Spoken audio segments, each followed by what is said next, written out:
We're good to go? Well, good evening, everybody. Thursday night, October 28th. And we're here with a public hearing being put on by the Town of Farmington Comprehensive Plan Update Committee. We have more than a quorum of the members of the committee present in the room tonight. I'm Ron Brand, the Director of Planning and Development, and have had the pleasure of working on an update to the 2011 comprehensive plan for the town of Farmington. A little introduction: the town board in late 2019, appointed a committee to update the comprehensive plan, the 2011 edition. The committee members that are here with us tonight and will be making presentations tonight are at the diocese in the front of the room. We have a committee that has held 4 public meetings and 4 audio video conference format meetings where the chapters of the plan were addressed and created. The committee conducted a survey of town residents in early 2020, just before COVID. And the residents let us know what their concerns were with the community. That will be highlighted tonight as part of the presentation. The draft document tonight, which is the 2021 edition of the comprehensive plan, has been posted on the town's website for the past 3 weeks. The public hearing legal notice for tonight's meeting was published in the town's official newspaper, the Daily Messenger, on Saturday, October 16th. The contact information for tonight's public hearing has been posted on the town's website and the town hall bulletin board, and the town's Facebook account on the update has had several postings starting on October 18th. Tonight's public hearing is the first of 3 public hearings that will be held under the provisions of Section 272A of the New York State Town Law. The committee is conducting this public hearing and will be making the recommendation to the town board on the plan update. Once the town board receives the document, it has 90 days to schedule the first of 2 public hearings. After the first public hearing, any changes are made and the environmental record is prepared, and a referral is then made to the county planning board and to the Ontario County Agricultural Enhancement Board for their review and comment. Following receipt of the reports from these 2 county agencies, a second public hearing will be held by the town board. Seeker will be acted upon, and hopefully adoption of the plan. The tentative date for town board adoption of the plan, given all the time frames involved with the monthly meetings, the county, and preparing all the documents relating to seeker, looks to be January of next year, early February of next year. Tonight, we have 5 members of the committee who will be presenting a summary of the document that has been posted and remains posted on the town's website. We're starting off with Sue Hilton. Sue is the chairperson of the town's conservation board, and she will be presenting chapter 1, the executive summary of the plan, and the community survey summary results. Sue, it's all yours. Thanks, Ron. So as Ron said, this is chapter 1, the executive summary. The first master plan document was prepared by the town planning board in 1967. It was entitled the General Plan for the Town of Farmington.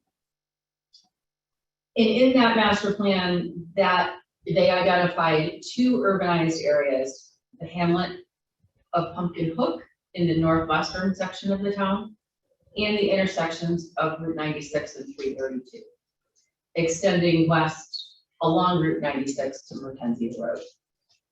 Over the years, there have been 4 updates to that original plan in 1987, 1993, 2003, and 2011. The town board first, in 2003, adopted the first Town of Farmington comprehensive plan. And then in 2011, the town board adopted the 2011 edition of that Town of Farmington comprehensive plan. So this committee began in the fall of 2019, as Ron mentioned. The town board appointed the committee, as officially we're called the Town of Farmington Comprehensive Plan Committee. It's comprised of town residents, elected and appointed officials, town staff, and we were charged with preparing that draft plan document that is subject of this public hearing tonight. So in chapter 1, kind of as the boils it all down to list 27 applications that identified reuse of existing sites or buildings and new facilities since 2011. Chapter 1 also identifies specifically 26 new commercial and industrial sites that have developed here in the town since 2011. There have been 19 new residential developments in the town since 2011. And it also lists the known residential, industrial, and commercial sites that are just starting to be developed since 2020. This plan in the executive summary lists findings since 2011, and it recommends actions to be taken through the year 2030. So some of the findings contained in the plan update include, since 2011, there have been 52 new businesses that have either come to the town of Farmington or have relocated to new sites within the town of Farmington to meet their needs for growth. As of the end of 2020, there were 510 new single-family detached dwelling units constructed. Also during that time frame, there's 337 new townhouse dwelling units and 168 new apartment units. Since January 1st of 2021, this year, the town building department reports that there are a total of 54 additional new single-family detached dwelling units under construction, and that was as of October 31st of this year. There are also 63 new townhouse dwelling units under construction, and a total of 117 new dwelling units with additional permits coming for the town for Auburn Meadows, Redfield Road, Monarch Manor, and Happy's Corners. So of the plan identifies 21 new action items to be undertaken during the next 10-year period. Some of those include the community center, expanding that to include the areas to the south and to the west of the intersections of 96 and 332, bordering New Michigan Road. It also calls for a detailed master plan showing new streets, mixed land use, new intersections, new trails, and new sidewalk network within that area. The plan action items also include continuing to support funded farmland protection programs, including the purchase of development rights, completing the planned development of Auburn Meadows subdivision tracts, Monarch Manor, Happy Corners, Farmington Point, and other mixed land use sites located within the expanding community center. It calls for the update to the 2018 Town of Farmington Parks and Recreation Master Plan. It calls for the complete development of the 40-acre Beaver Creek Park site and trail connections between the park and the Auburn Trail. Calls for the completion of the Main Street corridor transformation along State Route 96. Calls for the preparation of a transportation master plan that identifies priority areas for completing sidewalks, bike lanes, pedestrian and hiking trails that connect with the Auburn Trail. It continues, wants to continue to disseminate information through social media sources, town newsletters, town website, and to publish meeting agendas.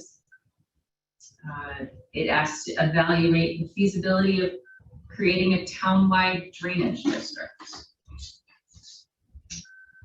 Calls for the support of federal and state programs for sustaining renewable energy sources while protecting valuable non-renewable agricultural soils and sustaining farming operations. The other part of the chapter identifies since 2001 capital improvement projects that have happened within the town, including the extension of public water lines, sewer lines, highways, parks, and trails. Changes to the agricultural land use and open space are also identified in this chapter, along with rezoning of lands that have occurred since 2011. And now I'll talk a little bit about the community survey that was done at the beginning of this process. As Ron mentioned, we put out a survey to the town residents. It was made electronically through Facebook, Nextdoor, the town's website, and also hard copies for old school paper people if you're available at the town clerk's office. There was a total of 500 responses received. Of those responses received, 477 came from residents within the town. And when asked as part of the survey why they chose to live within the town of Farmington, the most frequent responses in order of most to least is good school districts, which were 240 responses, relatively low town and county taxes, close second with 238 responses, quality of neighborhoods, relatives and friends and family nearby, rural character, housing option availability, and then rounding out historic character with 18 responses. So when asked to rate the quality of life in the town of Farmington, there were 487 responses, using a score of 1 to 5, with 1 being poor and 5 being excellent. 54% of the responses indicated a score of 4, followed by 23% indicating the quality of life as being 5, which is excellent. And 91 people responded, which is 18%, ranked quality of life being 3. The overwhelming majority indicating 3 or above. When asked to rank the quality of life of town of Farmington over the past 10 years, 35% of the people felt that the quality of life had improved. 27% felt that it had stayed the same. 26% felt that it had declined, and 11% had no opinion. So talking about the important issues facing the town, or important opportunities and issues facing the town to be addressed within the next 10 years, 488 people responded, and they cited the 3 most frequently cited opportunities or issues were protection of our natural resources, being 59.6%, followed by traffic concerns, being 47%, and then protection of our prime and unique agricultural soils. That rounded out the top 3 at just under 38%. So when asked the top 5 choices people would like to see in the next 10 years. 499 people responded. The top three in this response category was protection of natural resource features at just under 54%. Protection of farmlands at 46%, and better internet access rounded out the top three at 41%.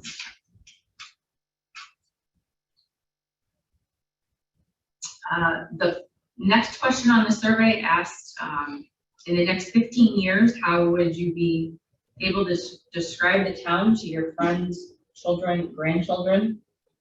We were trying to go for what would it look like, what would it feel like, who would be here. This was an open-ended question, so there was no pre-selected choices. People had to write in answers to that. And in that case, we received a total of 6 pages of comments, which are all included in the appendices to the comprehensive plan, which can be all reviewed at that, in that appendix. So let's see, I think that pretty much summarizes.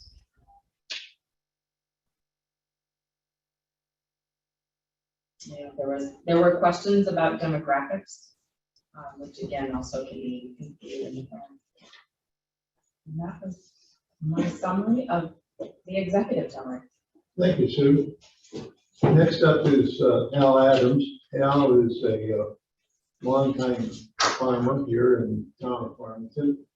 Serves on as chairperson of the town's Ag Advisory Committee. And we've given him the small task of trying to summarize probably the longest chapter in the document, 71 pages of inventory. So, Al, it's all yours. Thanks so much. Chapter 2 is titled Background Assets Constraints. This chapter is an account of the natural and built resources of the town and how people are utilizing them for residing here or working here. Ron tells me that in the past this was referred to as the inventory. Basically, it's a snapshot in time of the state of the town, which allows us to compare where we are now with the past, and also creates a reference point for future editions of this plan as we move forward. As Ron says, it is the biggest chapter of a big document. So I'm going to do a very high-level review. Let's see, we've got the first map up, thank you. I'm going to speak from a fraction of the total 18 maps that are associated with this document.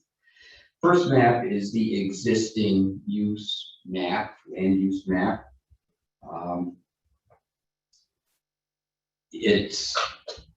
There's our 39.5 square miles of the town of Farmington. This is a busy map. There's a lot going on here, a lot of information. I'll briefly go through the color key. There's 3 different shades of green in this map. The 2 lighter ones are agricultural use and woodland. And then there's a darker hue of green that identifies environmentally sensitive areas, which by and large are going to be wetlands. The white is vacant land. The blue areas are public facilities in the town. Yellow is single family residential.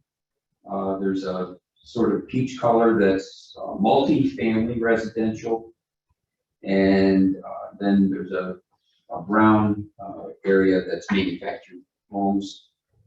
Red and purple delineate commercial and industrial areas within the town.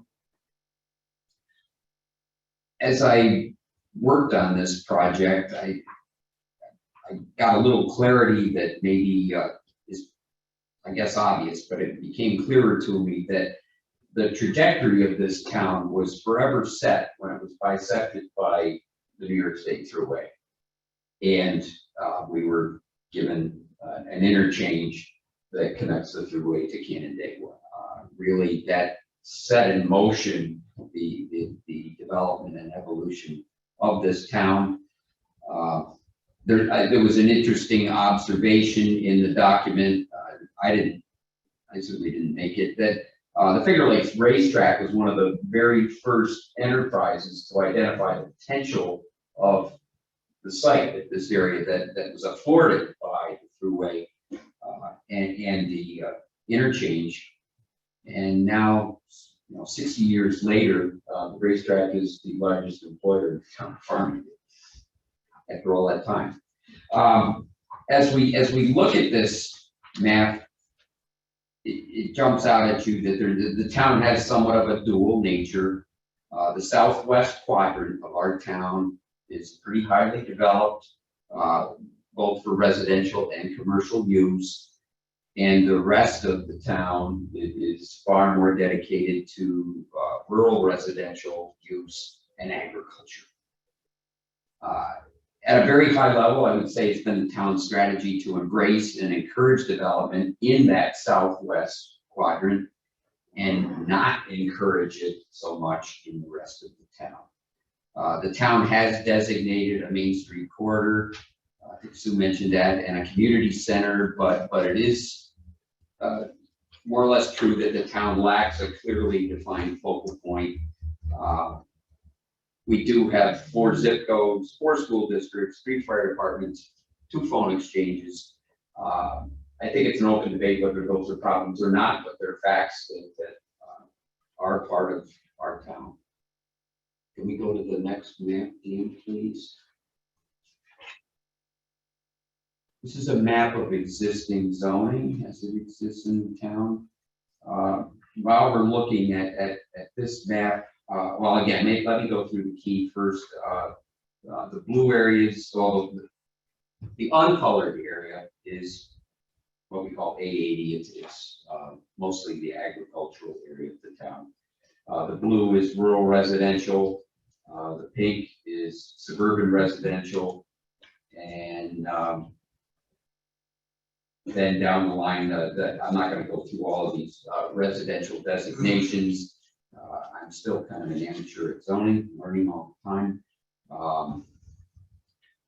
As we look at this, though, what I want to point out is that if there's any theme to this comprehensive plan this time, it's got to be growth.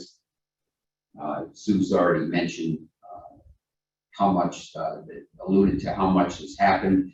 The population of the town is now 14,000. We are the 2nd biggest municipality in the county, behind the town of Victor. There are over 2,300 more residents in the town than there were in 2010. That's a 16.5% increase in a 10-year time frame. That growth represents over half of all the growth in Ontario County over the same time period. And as an aside, Ontario County has grown the most of the 6 counties in our region. Briefly, Sue talked a little bit about housing. In total numbers, we've gone from over 4,600 housing units in the town in 2010 to over 5,800 in 2020. That represents a 20% increase in 10 years. But an interesting thing came out as we did some demographic analysis. School enrollment has not increased over the same time period. The Victor School District, which 10 years ago was predicting continued growth, really has plateaued. And enrollment is flat, and the other 3 school districts that serve this town actually have declining enrollment. You can draw whatever, I guess, if you want to draw a conclusion from that, we're building houses, but there's less people in them, less young people, apparently. So that was one thing that came out of our work. Sue also talked about business development. I would just mention that there's been 13 significant new, what I would call light industrial enterprises started in the last decade, which are providing a nice balance to our residential growth from a tax-based standpoint. And in that area, I would point out that I've got data from 2003. The total assessed valuation in the town was 480 million and changed, over 3,900 tax parcels. We now are over $1 billion of assessed valuation as of 2020, with 884 new tax parcels as of the time of writing. So again, we've chronicled a lot of growth in the town. All right, next map, please, Dean. Just quickly to talk about services in the town a little bit. This is a map of where public water is available in the town of Farmington. Currently, the town is providing water to 80% of the population in the town, and almost all of the business district in the town is served. Represents about 45% of the land area. There's ongoing work to improve water service in the town. Storage tank project, water main improvements seems to be a constant theme whenever I attend a town board meeting. The plan also documents a little bit the lack of feasibility of extending the water district outside of our designated community center in the town, which is the southwest quadrant. We had a petition to extend back in 16 in the northeast portion of the town, and it came to light that we are not eligible for state or federal funding, and without some source of grant money, it's going to be incredibly expensive to extend water service in the town. Next map, please. This is a map of where the town provides sewer service. In this case, 80% of residents are served by sewer, and basically all our commercial and industrial areas are served. Okay. This map is kind of an interesting map to me. The brown area delineates the existing drainage district in the town. Maybe a little hard to see. If you look at it on paper, you'll see better. It also shows where the drainage divides are in the town. In other words, which way the water flows. I would point out that, I don't have a pointer, but the midsection of the town, the flow follows along the thruway to the east, and most of it is the biggest single drainage area in the town, and most of it not served by the drainage district. This comprehensive plan also addresses stormwater management in the town. We are governed by the municipal separate storm sewer system, what we call MS4 code. That provides guidance, and I think we've all seen how basically every development as it is built in the town, there are catch basins and such to mitigate stormwater flow and meter it out.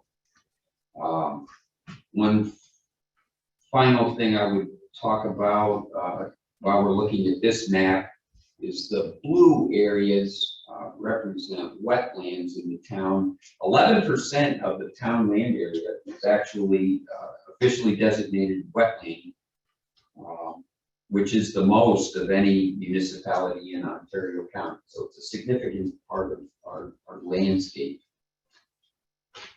All right, Ian.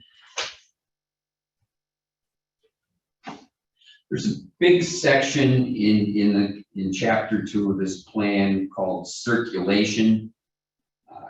I'm going to not spend a lot of time on it. It's very detailed. It's a big focus of our town government. What we're referring to here is our road system. The plan explains the 4 different highway classifications that categorize the roads in the town.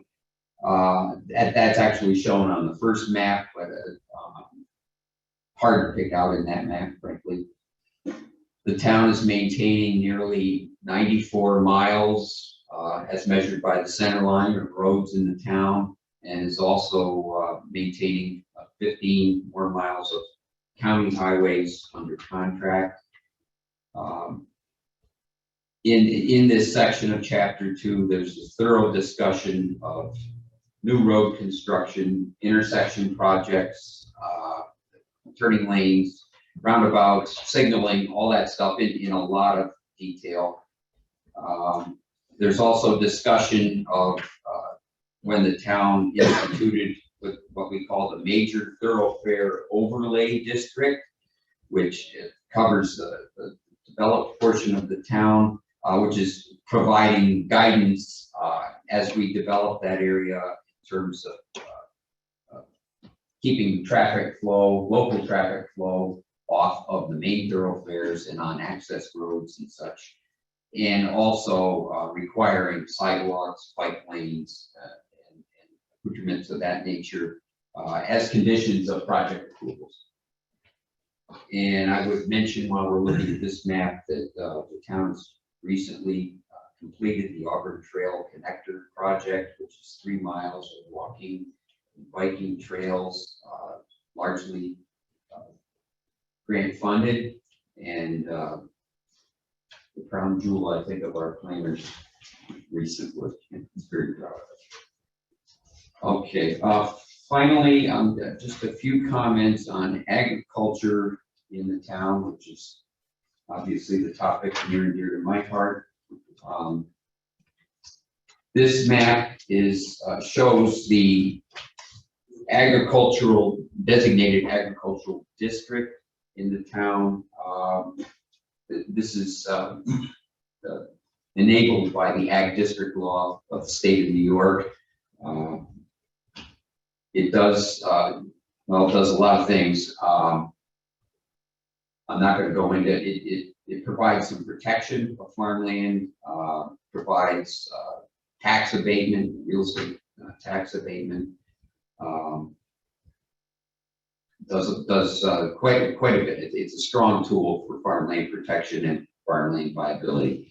Currently, 47% of the land area in the town is considered active agriculture, over 11,000 acres. It's still a significant activity in this town, and clearly a big contributor to open space preservation in the town. And the survey, as Sue pointed out, shows that's a virtue in the eyes of a lot of our residents. I have a few comments about the state of agriculture in the town. It's evolving, I would tell you. Once upon a time, dairy was by far the most predominant activity in the town. There's only one dairy farm left operating in the town. I would tell you that agriculture is stable but not growing in the town of Farmington. There's been a clear transition to all those dairy farms of yore becoming grain operations primarily, and there's been consolidation of operations over time as some farm operators have retired. So there's a clear trend to the remaining farm operators renting more land from neighbors. There's also a trend of more farm operations outside of this town working land in Farmington. There's been a modest loss of farmland in the last 10 years, about 450 acres over the last 10 years. As an addendum to the comprehensive plan, the town has adopted a farmland protection plan, which our committee developed several years ago. And that's kind of the working document for the viability of farming as we go forward, as far as things that the town can affect. I'm happy to report we have endorsed using the New York State Farmland Protection Plan, and have had one successful purchase of development rights in the town. Some of the Gerlach Farm on the south edge of town. It is a town priority to continue to encourage use of that vehicle for farmland preservation. There's a lot more in this chapter that I am not, time-wise, I can't cover. Accomplishments that the town has done with its own facilities, the new highway campus, new court facility, the new accommodations of the Parks Department, expansion of this town hall. There's a lot, that's all in chapter 2.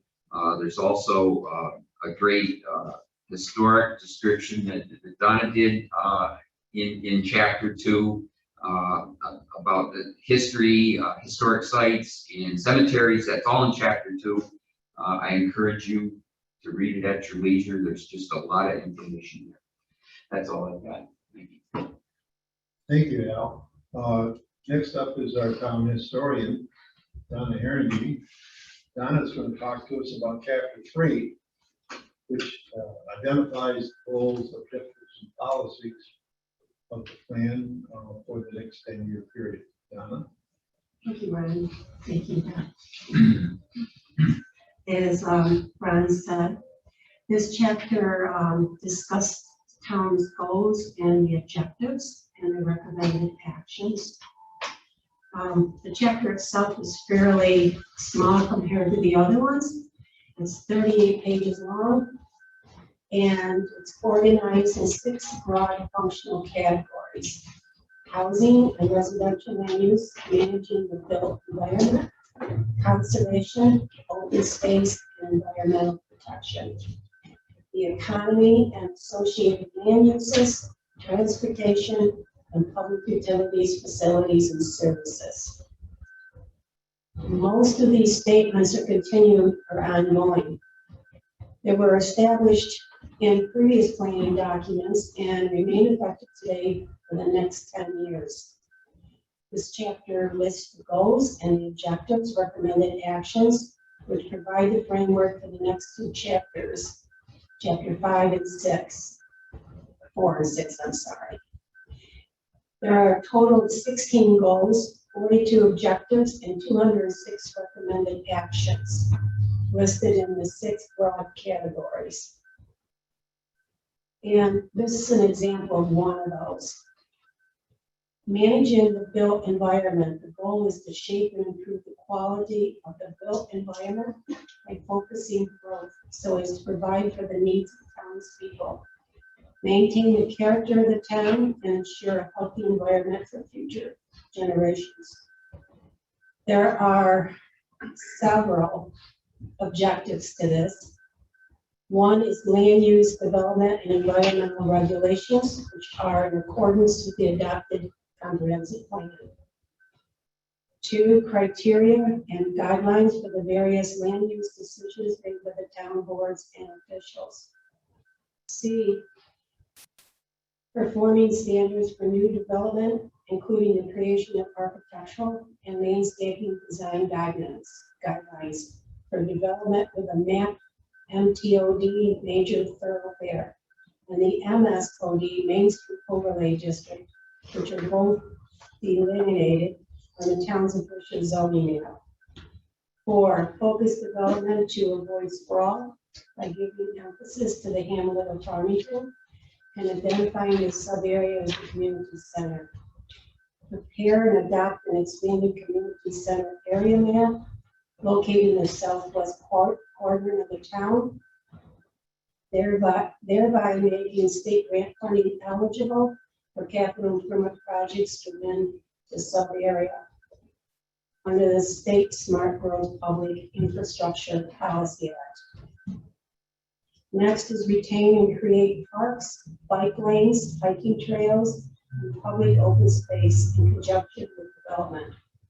And then link the existing trail facilities in other counties. Mitigate adverse environment impacts resulting from development, including compliance with the federal Phase 2 and New York State Department of Environmental Conservation MS4 program requirements for stormwater management. The next is efficient use of public infrastructure and facilities through strict adherence to the criteria established in the State Smart Growth Public Infrastructure Policy Act. Creative, efficient, and attractive plans and designs for all development, which are also compatible with their surroundings. Well-designed physical and visual transitions between different land uses to minimize conflicts. Maintenance improvement of the built environment, including protection of historic structures and site and adapted reuse of structures where appropriate. It's my valley. Developers pay a fair share of the off-site infrastructure costs resulting from new development based on a cost-benefit analysis, which would otherwise be borne by the town. And signs that are attractive, informative, and contribute to highway and traffic safety, as opposed to contributing to the distraction of motorists and thereby creating other highway safety hazards. And lighting that is dark sky, compliant, safe, energy efficient, attractive, and not visually annoying. Monitor and regulate the use of LED types of lighting and changeable message boards for commercial speech signage. The list of recommended actions for each objective is too extensive to present any detail during a single presentation. And it's suggested that people that are interested can read the rest in the town's website.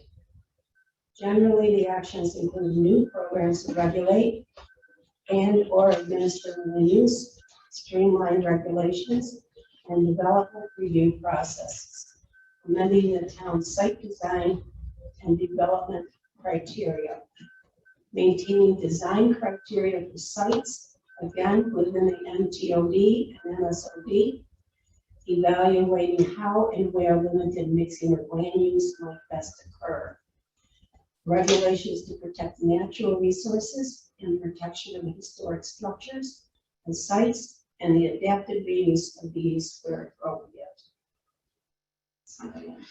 Thank you, Donna. I'd just like to add that listening to you go through that last part of your presentation exemplifies the work of the town historian over there at the Hathaway's Corners, Route 41 and 332, with the Lions National Bank. How we were able to merge the historic Hathaway's house with the bank building and preserve the agricultural character of that area in perpetuity. So hats off to you. Thank you. Next up is Tim DeLucia. Tim, when he came here, has continued to serve as the chairperson of the Victor School Board and has served on the Town Zoning Board of Appeals and the Planning Board most recently. Tim is going to talk to us tonight about the contents of Chapter 4, which is the future land use plan, and how the roadmap to get there can be accomplished. Tim, it's all yours. Thank you, Ron. And you'll see that the map number 10 is up there again. It's Chapter 4 is a future land use plan map and plan synthesis. This chapter of the plan contains 35 pages, which are intended to provide a rationale for the ongoing planning program, The distinction between a future land use plan map and the official zoning map. Narrative for the information depicted on map number 10, the future land use plan map, which is located in appendices 2 of this document, and to provide information that introduces the specific plan implementation actions that are contained in chapter 5.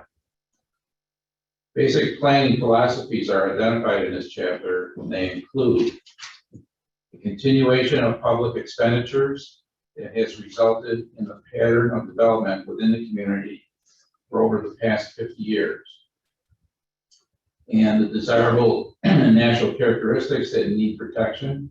Example, productive agricultural soils for sustaining agricultural operations, stormwater control, flood prevention, freshwater wetland protection, and natural resource features, etc. And existing problems that need correction. Examples, maintaining and improving public utilities, roadways, bikeways, sidewalks, trails, etc. And potential opportunities that should be exploited. Examples, connectivity of multimodal transportation systems, expanding renewable energy sources, attracting employment opportunities, etc. And significant physical and financial constraints. Example, federal, state, and regional regulations and programs that have to be respected. The plan document is not a detailed site-specific rendering of the future development that is expected in Farmington. Instead, it is a design for continuing our controlled growth involving modest improvements and significant additions to the existing foundation of development. A design which is basically sound and provides for a secure framework for future development. The future land use plan map is, for the most part, a continuation of existing patterns of development and the directing of new development into areas where adequate public roads, utilities, and services exist. The reasons for this are simple. Most of the important roads that connect Farmington to the rest of the Finger Lakes region and other areas of New York State are located in the southern and southwestern portion of the town. Most of the southwestern portion of the town has the infrastructure. Example, public sewers, public water, gas, electric, and cable services that is needed to serve development. The costs associated with uncontrolled growth, sprawl, are significantly higher to provide and to maintain. A substantial amount of nearly level or gently sloping open land remains available for additional development in the southwest portion of the town. Other areas of the town contain large concentrations of prime and unique classified agricultural soils needed to sustain farming operations. These areas are located within an established state agricultural use district, and there are restrictions imposed upon the town for extending public utilities into these areas. Other areas of the town have unique natural resources: steep slopes, drumlins, federal and state freshwater wetlands, and areas of mapped federally designated floodplains. Add to these natural constraints the man-made restrictions upon extension of utilities, restrictions on federal and state grant funding, and a clear lack of need to convert these rural areas. The future land use plan map differs from the official zoning maps. If you want to just throw that one up for us, Dan. As the plan map indicates a general land use pattern rather than site-specific zoning district regulations.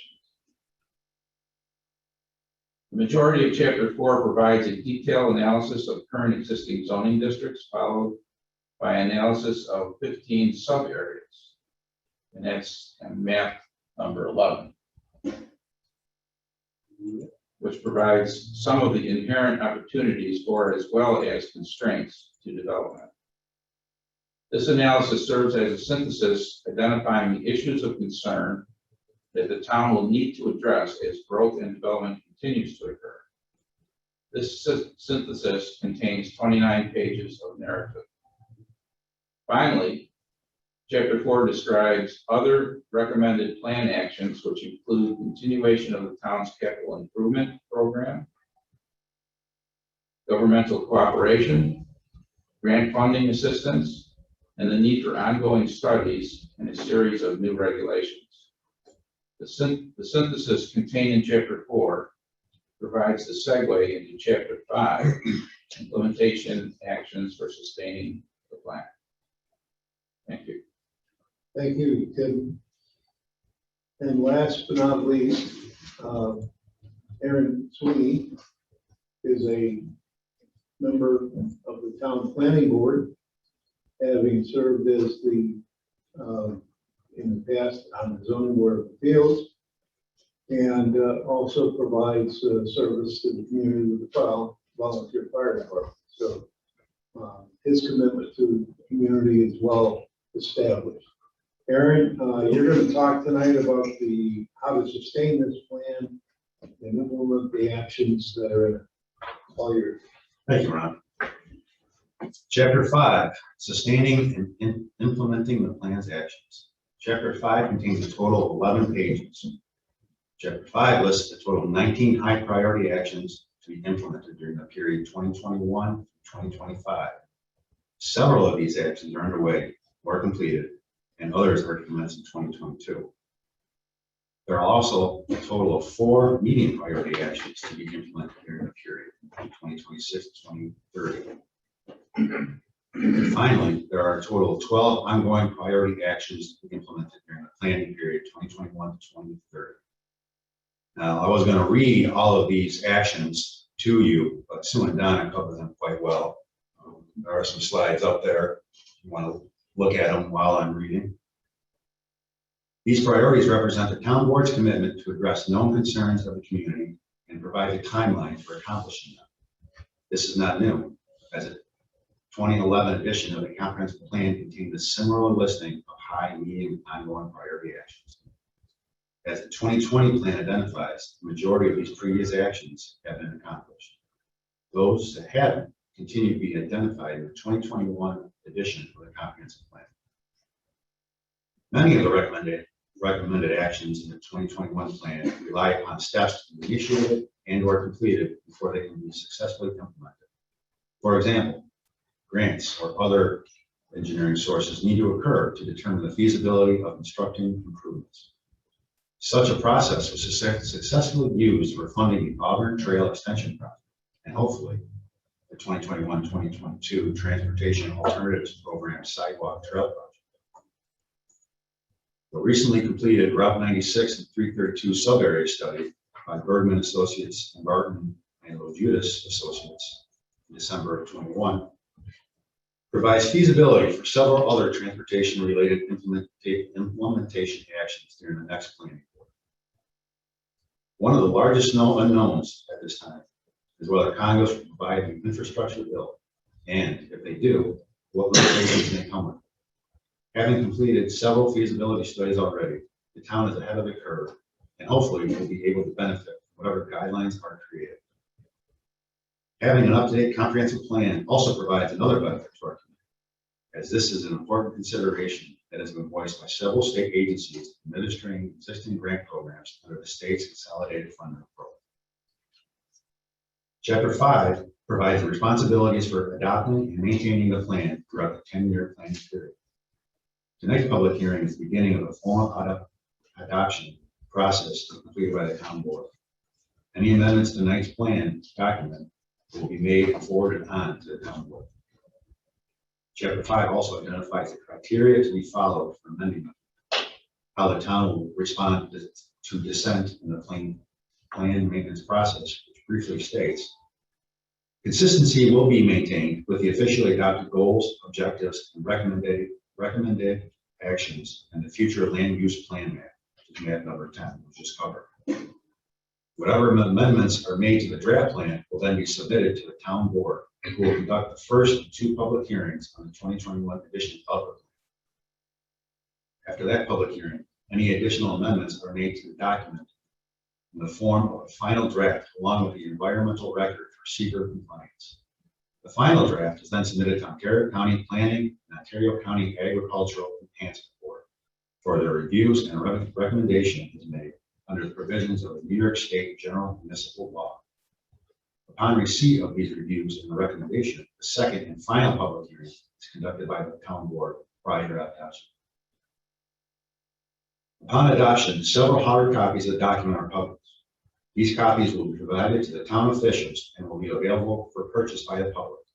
One copy is to be filed with the town clerk's office. One copy is to be filed with the Ontario County Planning Department. A PDF of the 2021 edition will be posted on the town's website, where it will remain during the next 10-year planning period. The plan calls for annual reporting to the town board on the implementation action. These reports are created by the town board's operations committee with assistance from the town planning board. Each year's report, when accepted by the town board, will become part of the appendices, appendix number 5. Chapter 5 answers the question, why is the plan identified for a 10-year planning period? There are several reasons for this, which include the timeline contained in the plan for implementing high and medium priorities, which reflect the commitment of time involved with completing the various components of such implementation actions. For example, engineering reports, feasibility studies, public input, etc. Another consideration is that every 10 years, the U.S. Census conducts a population and housing survey, which provides new data for growth and development that has occurred in the municipality. Finally, the 10-year planning period is not a hard and fast date. As provided for, annual reports may identify the need for new high or medium high priorities to be amended to the plan document. Thus, the 10-year planning period acknowledges the town's limited resources for completing actions and the ongoing requirement for maintaining the plan, while establishing a fixed date when the update process is to start all over again. That is chapter 5. Okay, thank you. Well, that completes the presentation on the plan contents that have been posted. Since this is a public hearing, is there anyone in the audience that has questions that they want to ask of the panelists or myself tonight? Once again, I ask, is there anyone in the audience here in the room with any questions that they would like to ask of the group? Hearing none, Dan, we have 2 online. Could you ask them to unmute and ask their questions, please?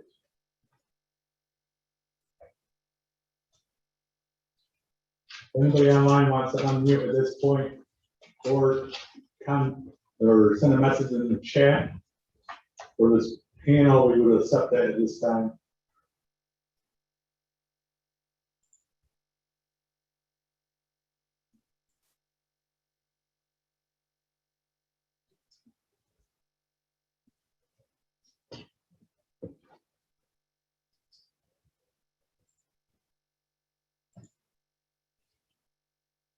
No, nobody. No takers on that. Ask one more time and All right, whoever hold your pieces as they assert. last call, if you would like to send in a message on chat or unmute to ask any questions to this board.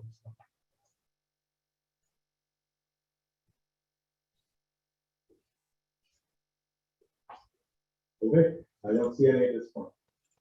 All right, well, just to close then, thank you, members of the committee, for taking the time to prepare your presentations tonight. You all did a great job.